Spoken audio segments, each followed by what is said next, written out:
Hi, welcome everyone to Caminos de Paz. Bienvenidos a todos y todas para Caminos de Paz. Today we have the privilege of welcoming a truly special guest, Mona Stackelberg, who will join us in a few seconds. She's born in Norway, Norwegian native, and she's a dedicated personal advisor. Here she is. Hi, Mona. Hello, thank you. Wow. And welcome to Caminos de Paz. I am so happy to be here. Thank you so much. This is an adventure. It is, no? Yeah, so much. So I was saying you're a dedicated personal advisor. Mm-hmm. You're a Norwegian native. You've been coming back to your roots recently after many years abroad, which gives you also a different point of view on what is Norway and its tradition. Exactly. And you're also a passionate advocate for cultural wisdom and traditions, also through the fact that you're the founder of the Calpulli School of Life, Caty, Marí in Norway, right? I am. It's an honor. It's an honor, and frankly, it's amazing for me to think about the journey about my 35 years abroad and coming back to Norway after all these years and opening this school with the all the wisdom and all the traditions bringing into one house in this way. But we can talk more about that during the show. But it's really, really, really amazing, and I'm really, really looking forward to share. Yeah, I guess you'll have a chance to explain us what the Calpulli School of Life Caty Marí does in Norway for the traditions. But Absolutely. what you're also you're going to take us on an amazing journey through the Norwegian tradition and culture, because tell me, we always think about Norway with beautiful landscapes, fjords, the northern lights. But beyond this natural beauty, there's also a deep cultural heritage, no, which is shaped by centuries of tradition. It is. I'm thinking about the ancestral wisdom of the Sámi people. I'm thinking about the Viking legacy. It is. We can see that these things are not just relics of the past, and they continue to influence modern identities, values, and ways of life in Norway, right? It does very much, and this is the very particular part here in Norway. And as you say, on beyond this beautiful nature, like the midnight sun, like you can see on the picture here, Yeah. there's much more history to it. And I mean, everybody heard about the Vikings. Everybody know about the history of the Vikings and how the Vikings, have been all around the world. And, they started out as very curious people, strong people, and they were not afraid to go around the world to discover things. They were curious about what was on the other side in a way.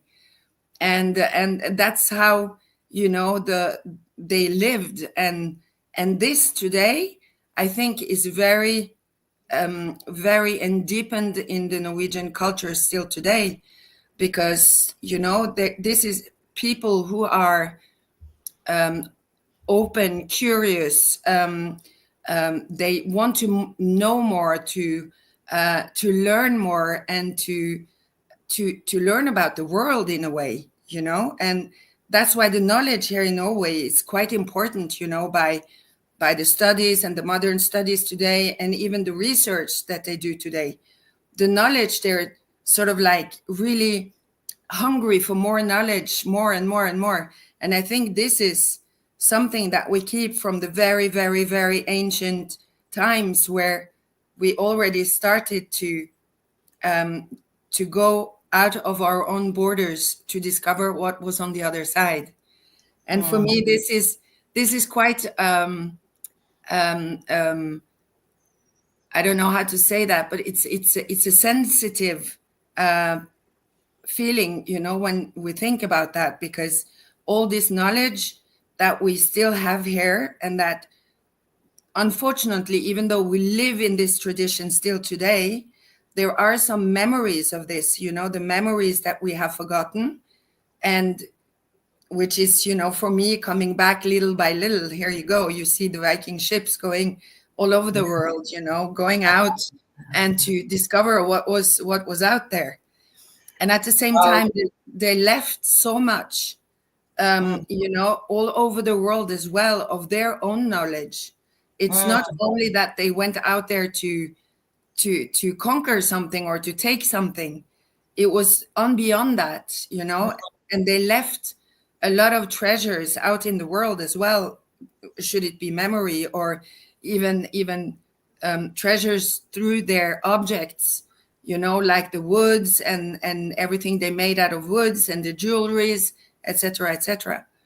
Wow. So the Viking history is very, very, very large.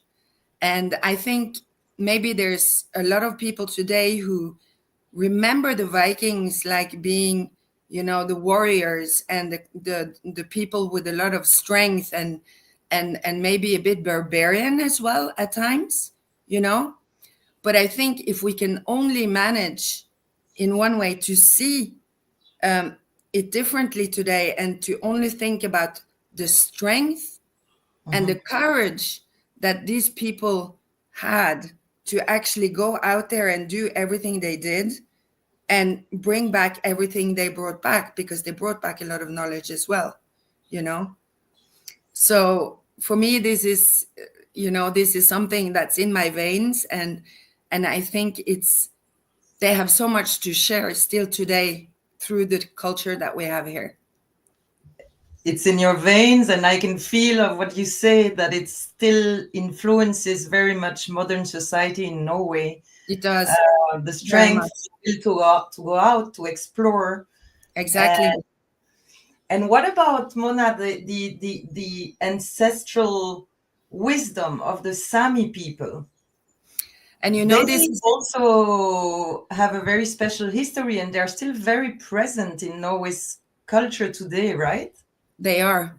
They are. And for many, many years, there was, like in any indigenous history, I believe, a lot of fighting for them, to be recognized as the indigenous people. But it's really, really go far, far back, because they were the first people, breeding the rains, and living out of breeding the rains. And they The, had the reins, you mean the reindeers, right? the reindeers. Yes, you see, you have on top of my head here, you have The, exactly, you have both of them. You have the skin of the rain, and you have the horn of the rain. And they were the first ones, to do the breeding of the reindeers. And I don't know if everybody know, and I don't know everything, but what I do know is it is the oldest animal still alive today who managed to go from continent to continent. And this is quite extraordinary. And it's a very deep animal as well. you know and the Sámi, of course, with their special way of living, if we can call it, the shamanism in their world. What Mhm. is interesting to know is that the Vikings at the time, they actually looked out for the Samis to get their wisdom to help them do whatever they were doing. And it's there you go. There you have a Sami. Here he has the skis. One of the most traditional things in Norway as well. The ski. It comes from far, far back, because on the snow you don't go anywhere if you don't have the ski. You Let know. me let me let me ask you something before we go on to the ski. Uh, Yeah. Thank you. you're talking about Sami shamanism, and from what I remember, what you told me when we prepared the interview is that the shamanism is very much linked to nature, right? So, and I think Norway in general is linked to nature. And there's also a strong, or tell us also about the strong culture of the spirits that is in the rocks and in the mountains in Norway. Is it something strong? How would you talk about that? It's a very good question. I'm going to try to make it as precise as possible. Um, the memory that is in the rocks in Norway, the stones in Norway, the memory that is in the nature, and you're totally right. Everything here is about nature. Is very old memories and very ancient memories, and there's a lot of the Norwegian culture today that is built upon this very specific way of living through nature. First of all, we have the trolls. I guess everybody heard about the trolls. Mm-hmm. And it's actually the story that say that the mountain is alive. It's a Wow. being. That every mountain in Norway is maybe called a troll today, but it is the ancient way of saying that the mountain is alive. Mm. And if you harm the mountain, the troll will wake up, and it will be very angry at you, in a way. Hmm. And this is memories that's been gone through generations and generations, through storytellings, through myths, etc., etc. And today, I mean, for every single being in Norway, I think this is in the ADN. How to protect nature and to take care of the nature and to be in contact with nature. Mm. And I for the think you Sami, have for the Sami, yes, sorry. I didn't forget your question. It was about the Thank you. Sami. And I think that for the Sami, it was, the very natural understanding of how to be able to read and to understand the elements, the animals, the plants, and everything. And that their shamanism today is still through this. They still know how to talk to the mountain. They still know how to get in touch with the elements to get whatever they need, for surviving, for living, and etc. etc. The nature here is very present in everything they do, and specifically, I believe, for the Sámi. Are they still today protected with their way of living, the Sámi, their tradition, their cultures? Are they still able to practice it like they did years and years ago? There was a period where it was not forbidden, but it was not either something that you should talk about. It was more like, okay, we need to be careful about our wisdom and not share too much, because there's been a lot of stories about this wisdom that has been, I cannot say it's been taken away, but it's been hidden for a long time. But today it's coming back.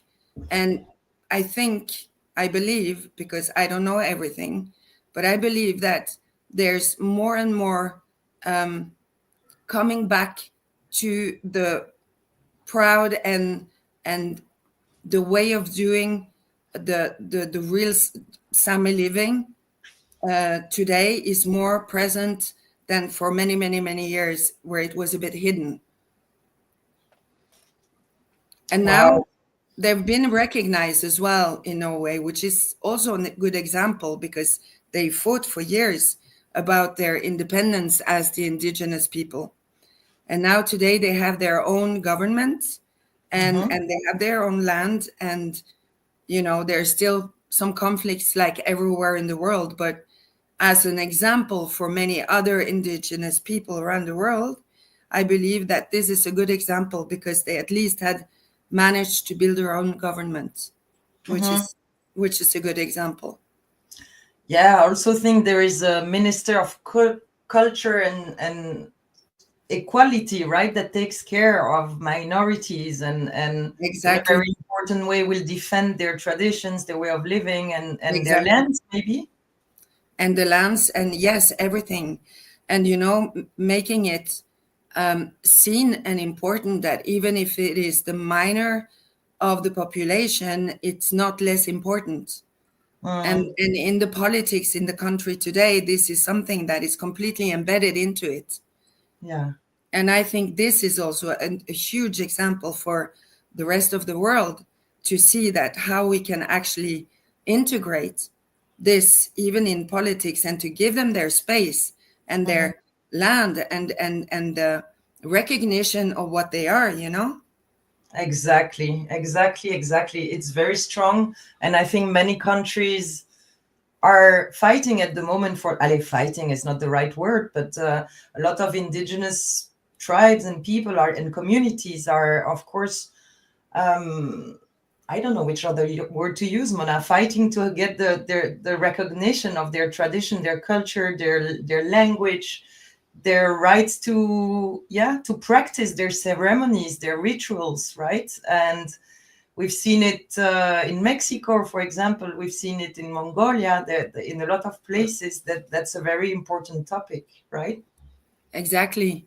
And I think this is one of the biggest topics today in the world in general. And probably one of the reasons why I'm here in this house opening a Calpulli school, which is a Mexican word from a very ancient language coming from the old Mexico.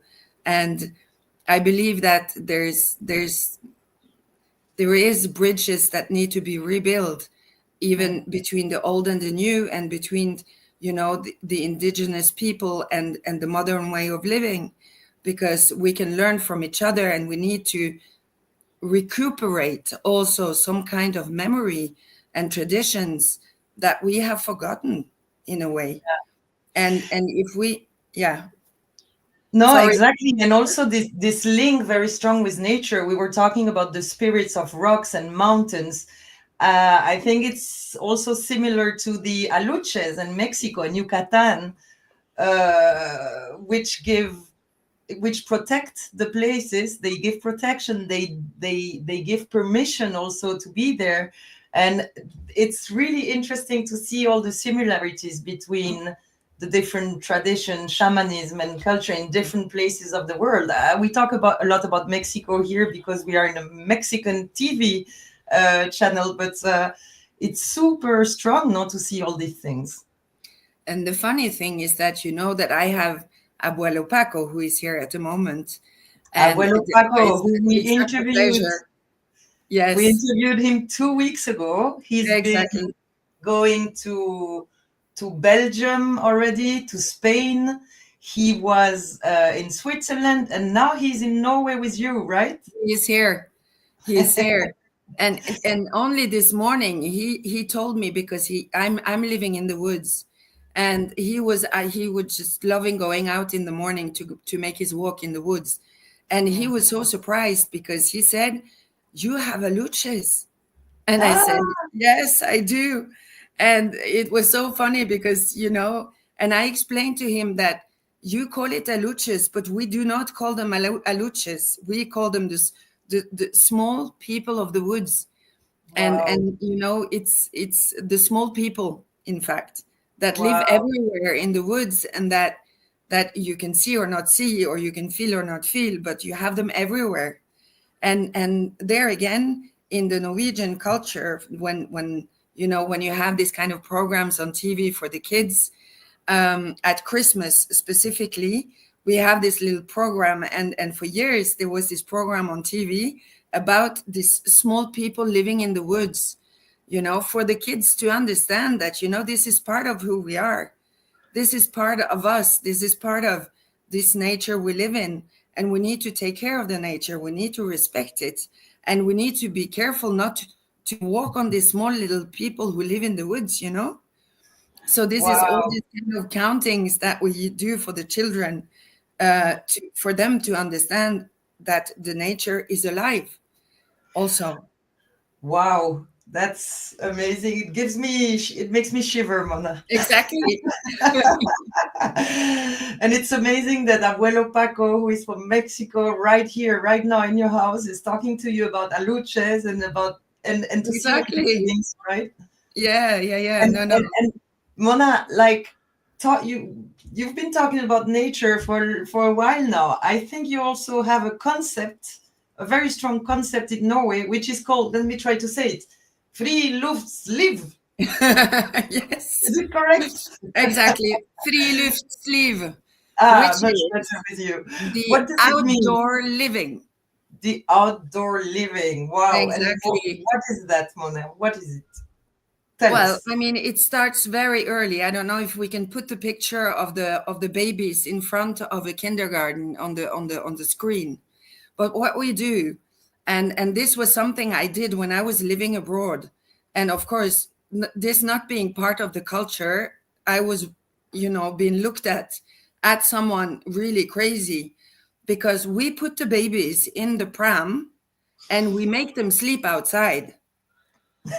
And Since they and were born. since they're born, we put them outside for them to have the fresh air, you know, Wow. at any time of the year, and in more or less any degrees, right? Here you go, here you have it. And even in the kindergartens, or in any house, or in any place you go in Norway, you can see prams outside with babies sleeping. Wow. It In is other true. countries, we say, no, they will get cold. And in Exactly, Norway, we exactly. put them outside. Exactly. We put them outside, and everybody told me, Mona, you're crazy. And I said, no, no, no, don't worry. It's good for their lungs. It's good for them. And yeah, so it starts there already. Like, we start by bringing everything outside, and and we need the nature to sort of live in a way, in a deep sense of way. without the nature, we're nothing. Mm. And I think that every child in Norway are born with this kind of sorry, this kind of knowledge, you Mm. know. We let you to have some water, I will, have some sorry. breath. And and and the thing is that, we have all, there's also an expression in Norway that says there is no bad weather, there is only bad clothes. Exactly. Oh, I've heard this. Yeah. And And it's true. and it's so But what true do you mean? because exactly because we have the four seasons and we can have the four seasons in a day. Mm-hmm. And this means that we need to be prepared Mm-hmm. because it's not going to stop us from being outside.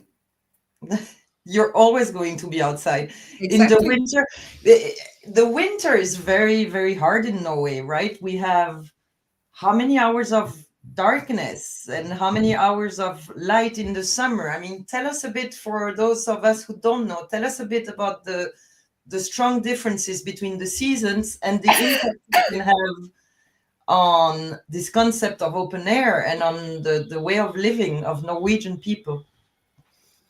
So, and maybe it would be the easiest part to understand why we are so linked to the outdoor. Um, if you can only imagine that we have several months a year where we have a lot of darkness. Mhm. The light is only, well, it depends on where in the country you are, but the Mhm. light is only from a certain amount of time during the day to another certain time during the day, but it's very limited. It's a short time. And even in the north, there is no light. I mean, they have the dark period, as we call it, you know? So that means So, it's night all day long, exactly, almost all day long. exactly. Wow. And when you live in this kind of darkness for several months, I only challenge you to feel for a second what it's like when Mhm. the light come back and the opportunity you have to be able to go outside and to appreciate this short time of only light and long days. And this is what happens. It is really sort of a celebration of life Mhm. after the long winter period where everybody is in the cocooning mode, even if we're out skiing, right? But we're very much in the cocooning mode where we keep inside or we keep warm. But during summer, it's totally the opposite. Mhm. Is we need to take advantage of the time we have to be able to be outside. Mhm.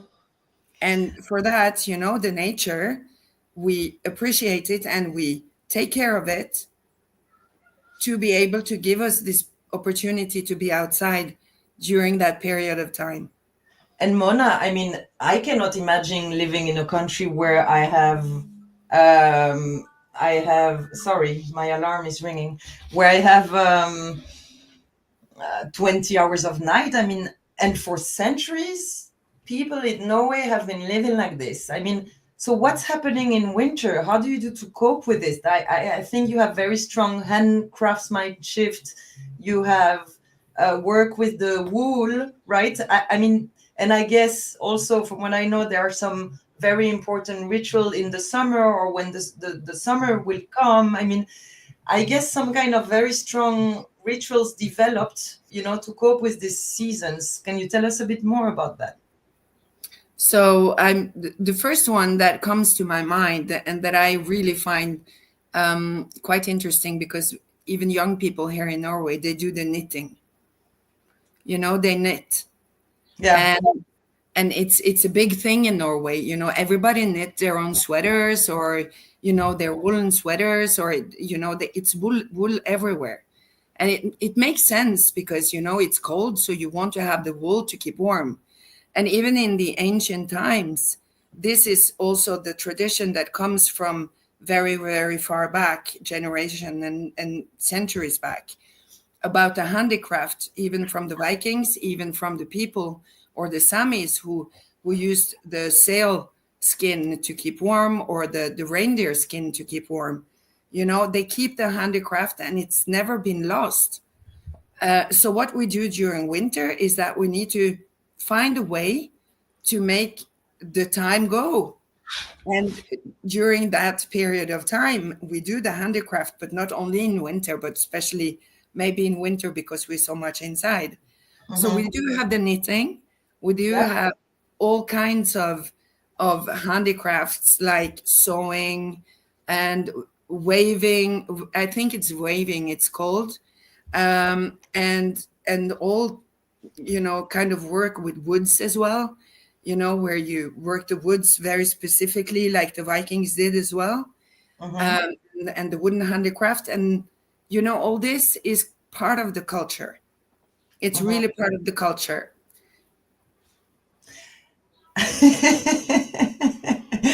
I I'm think it's sorry if I'm getting a little bit lost along the no, way, but no, Mona. I think it seems to me we're even reaching everything about folklore. How do we say? Is it folklore in yeah, English, right? exactly.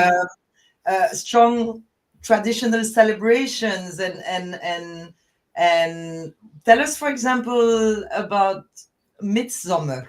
What would it be? Because it's also linked with all these seasons and about how to expect how the summer comes, and maybe we can do some links with some other countries and traditions as well.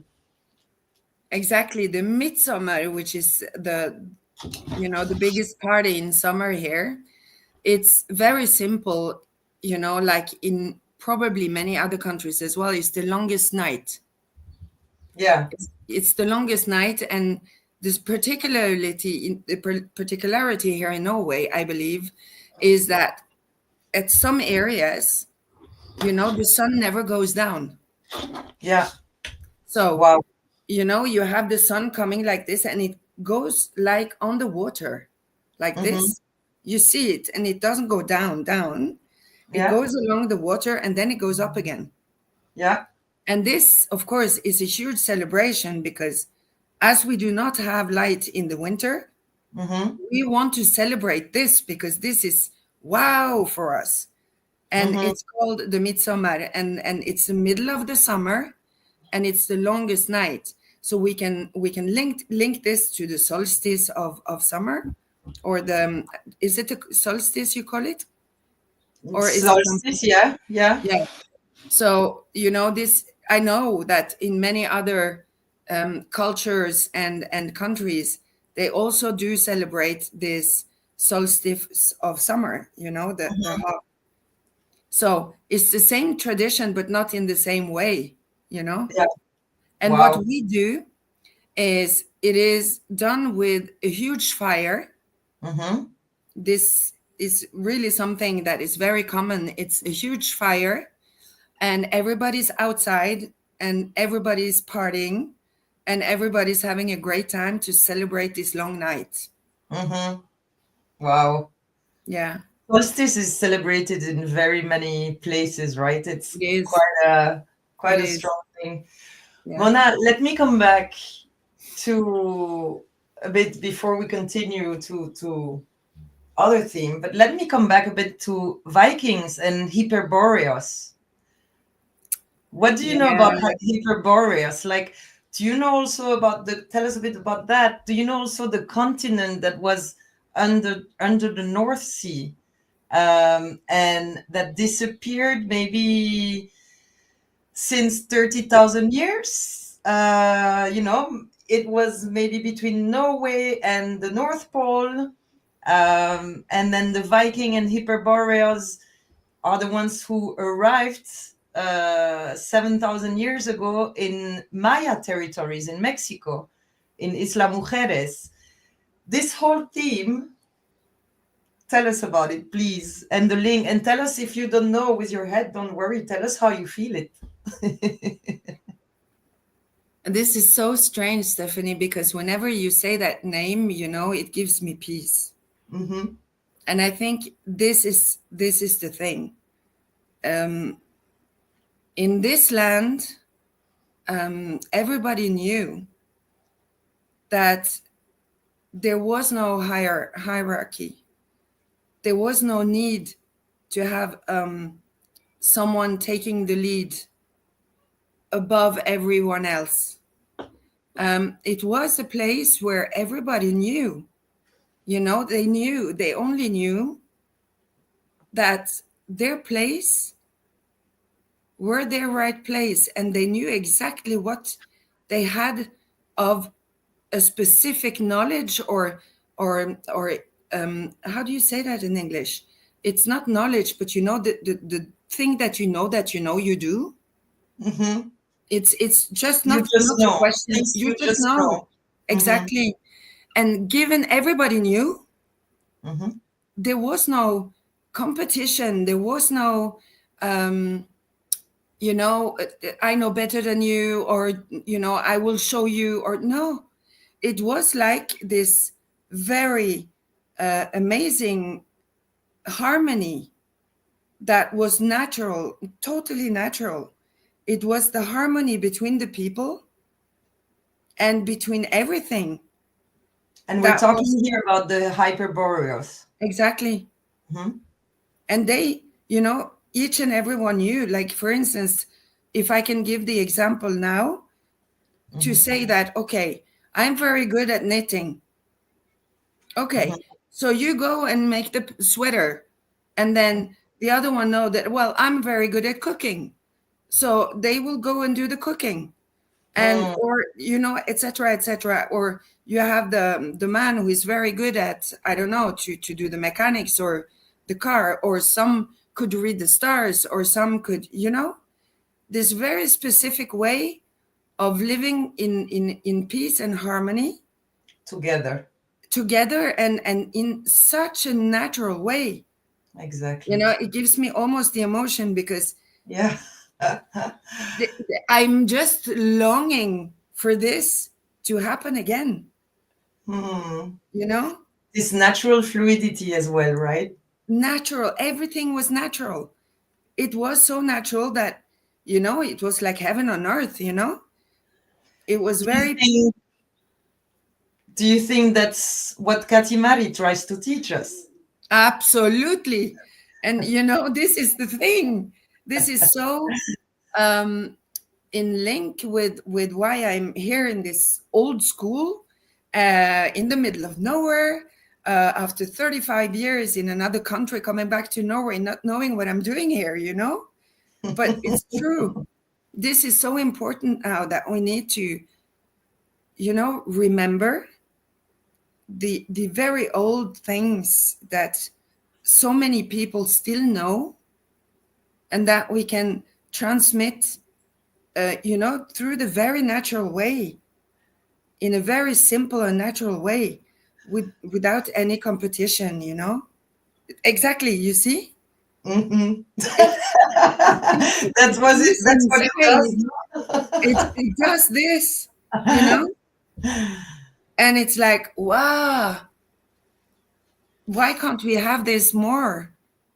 And Caty always tells us that this civilization moved and arrived also maybe 7,000 years ago in Mexico, Exactly. in the Maya territory. Yes. Can you tell us a bit about this movement? I guess maybe there my memory is a bit stuck still. But what I can say, what I can feel, is the beginning of, sorry, the beginning of the end. Um, I think that it was yet another exploration of something more. Mm-hmm. And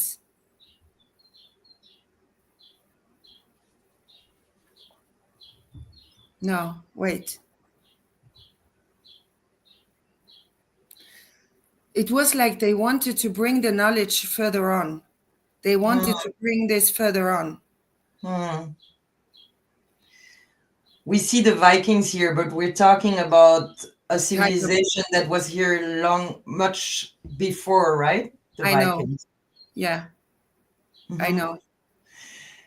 Mona, maybe some people who are watching us can tell us more. Maybe you can write some comments, ask some questions, give us some information about this civilization. Don't hesitate, anyone. Yes, We would be please. very happy to have them.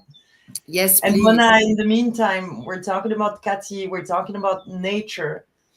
You came back to Norway 3 years ago, I think, after years abroad, like you said, although you're native from Norway and you still spoke the language when you went back, right? Yeah, yeah. Even my children, not born in Norway, they speak Norwegian. Exactly. And It's you opened important. a Calpulli School of Life, Caty Marí. Can you Yeah. explain us a little bit what it is and what is the purpose and what do you do, and yeah, what's the main focus on in your place? So the amazing story is that, I was sitting in Mexico when I bought the school, not knowing, Mm, not knowing at all what I was going to do in wow. Norway. And I only had this very strong feeling that, oh, I just saw a very old school and, this is going to be a school again. And not knowing why. And we were in Mexico, traveling in Mexico at that time. Mm-hmm. And, for me, it's quite clear now that we need to, to make some kind of bridge between traditions, knowledge, um, between people in general, and try to learn from each other and to recuperate all these memories that are lost all around the world in one tradition or another. Mm-hmm. So the Calpulli for me here is like a reunion of everything. It's Okay. bringing together, really bringing together all the old knowledge. As I said, I had Paco here this week. I mean, for me, the knowledge that he is bringing, if From everybody Mexico. from Mexico, it's so relevant for the people here. Hmm. So many people are looking for something, not knowing what they're looking for. And if we can only go back to the feeling and the senses beyond the mind to get back these old memories that we really do long for, Mm-hmm. then this will be a very, very turning point for me in the history of the world. I'm sorry to say it maybe that large. And for me, what is even more so important is that Caty, she saw this like so long ago. And for me, it seems amazing that a person can see this and strive for so many years, being a person who knows this and going against the torrent and the beliefs and the minds and everything, and never give up, because she know that this is the only way to get back to who we truly are. Because what is there? Why is it so important to disseminate this tradition and overall to transmit them? The transmission of the ritual, the ceremonials. What do they contain? Why is it so important? Because that's what you do there in the Calpulli School of Life, Caty Marí, not to have people who come with certain knowledge and wisdom and to transmit their ceremonies, their rituals. Why is it so important, Mona? Because simply, if we can manage to get back the very it's how do you say that in English? It's the correct way of living. Mm-hmm. It's a way of living with mutual respect, Mm-hmm. with a clear vision of what it is that you need to do. Mm-hmm. And it is some kind of mastery of your own self. Mm-hmm. Because if you have that, there will be no war, because you know. Oh. And you don't have to be jealous, or you don't have to be envious, or you don't have to be all this. And you just know that, what is important now is to have a good life. And you Mm-hmm. know what your value, your meaning, your essence in life. Mm. And I think Caty this is what she's trying to do for a long time. In this, each and every one of these traditions is a treasure. And this treasure can help us get back the memory of how to have a very good life. And you talked about peace, no? A way of reaching peace. We are in Exactly. this Caminos de Paz, which means the way to peace or the way of peace. So we see Exactly. that you're also doing this strong work at the name of peace in the world. And I try to do my best. we I'm have only a human being, so I try to do my best. we've just seen a photo. What was it, Mona? It was Temazcal that we were seeing just before. Yeah, it's a photo of a temazcal or sweat lodge, or it's a natural sauna Mm-hmm. that we do, and that have this kind of specific ritual, with the four elements, with the four directions, with the nature in general, and the Mother Earth. And this is also only one way Mm-hmm. of getting back to the essence of life. And Mm-hmm. it's about rebirth, and it's about going through several doors, or dimensions, or whatever, call it whatever, to actually get back to a state of being different. That also comes from Mexico and South America, no? This ceremony of Yes, Temas. but you know what, Stephanie? Since long before even the Sámi, they had this already. Wow. Yeah, they knew how to, um, heal. They knew how to, through the heat and the steam and the rituals. They knew how to heal already. So you have this in Mexico, but you also have this here.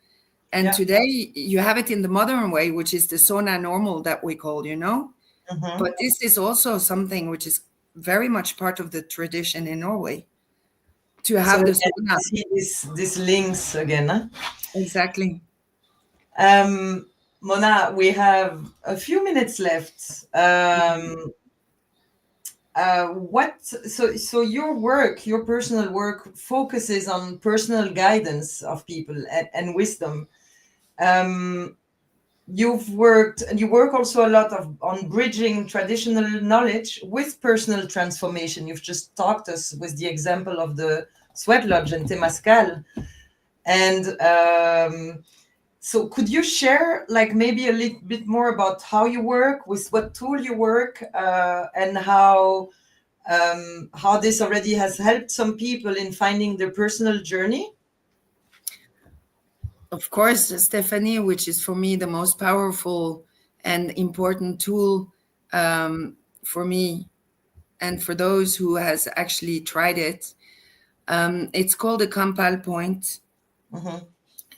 And El the punto Campal, cantal. the Punto Campal, Canpal point, the okay. Campal point.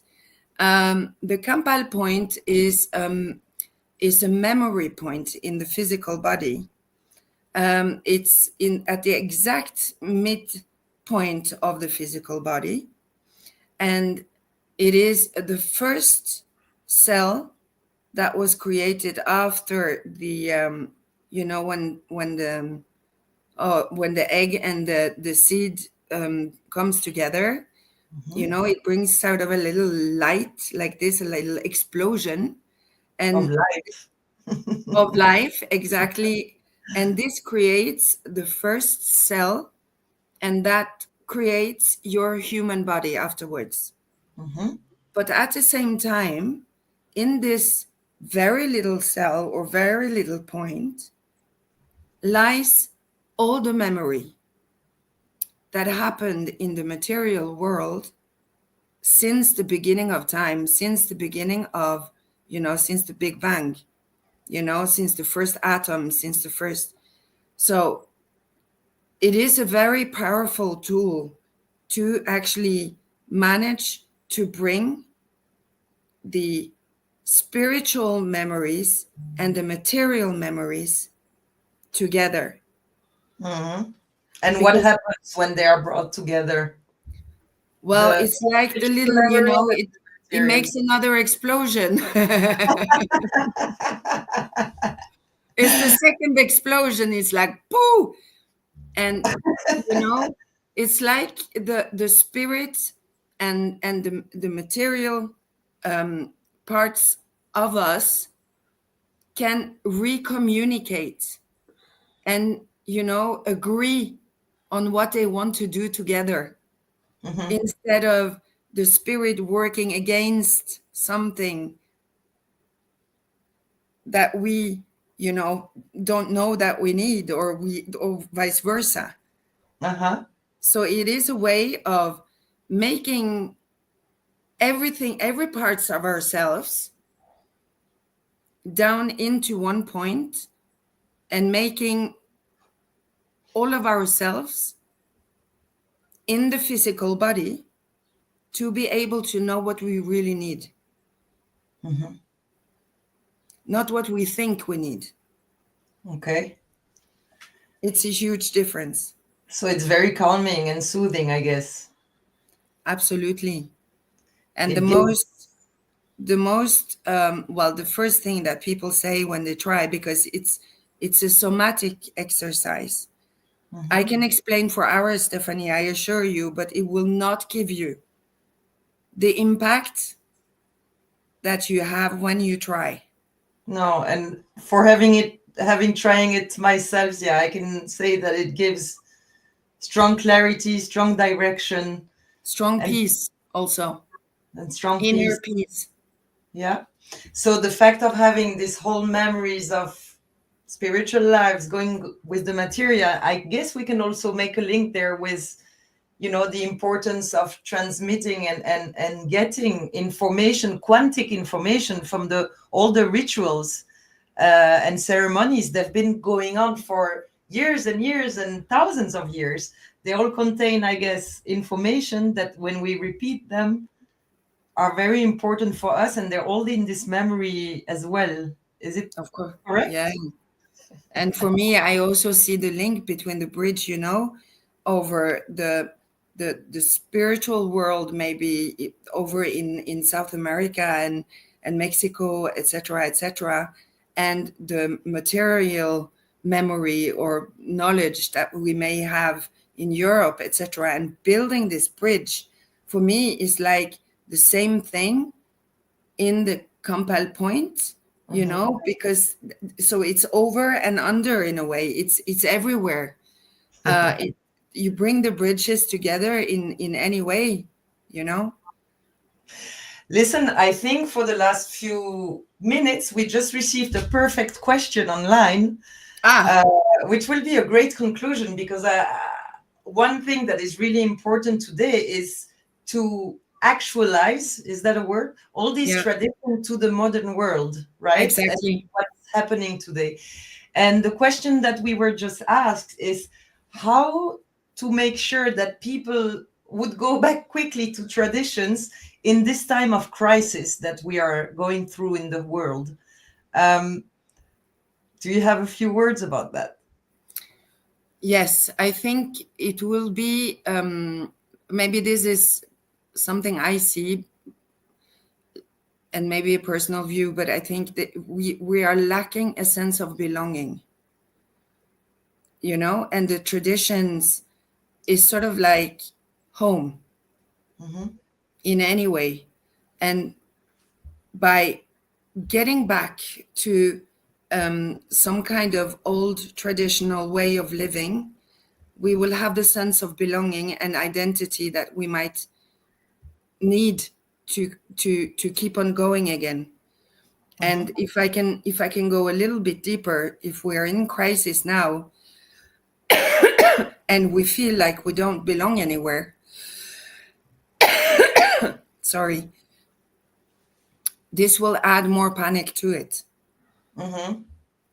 Like, but if we know that we do have a very deep sense of purpose and meaning, and through these traditions that can bring this back to us, then I think we will manage to get through a crisis with a much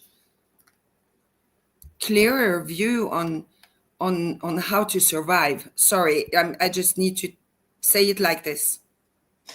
Yeah, and I think, Ali, if I can add an element to Lauren's question, I think that's exactly the work you're doing through your through the work through the Calpulli Escuela de Vida Caty Marí, School of Life Caty Marí. You really, the fact of bringing people who have this traditional wisdom and who are able to repeat in Norway and in different countries in Europe these ceremonies and all the information they have, I guess that would be a way to bring people back to tradition that's really helping in this time of crisis. And maybe that's why you were a bit timid of saying it, but you are participating to this work. So absolutely, I thank you so much. Absolutely. Yeah, Well, and Mona, this has been fascinating. It's really been a great conversation. Thank you, Stéphanie. Thank you. Your knowledge about Norway and how Norway is so rooted into these old traditions and this strong heritage, how it shapes their modern life today still is very strong. We haven't talked about the Nobel Peace Center, no, there's so much. Exactly, there's so much to say. It's not enough time to even go deeper into it, because we also have, the very old Norse gods, which is very strong as well in the people's minds today, and it's strong things going on here, in the earth, But I think that if I can add this little thing, that we are probably lacking the memory of the correct of the spiritual world in a way, in this kind of way. So for me, it's more or less even better to be able to bring this spiritual knowledge here, and maybe we can give them a little bit of this strong material strength, that we can give them. So it's all about sharing. It's all about everything comes together and to make peace, And we are then with the word peace. Thank you, Mona. It's been fascinating.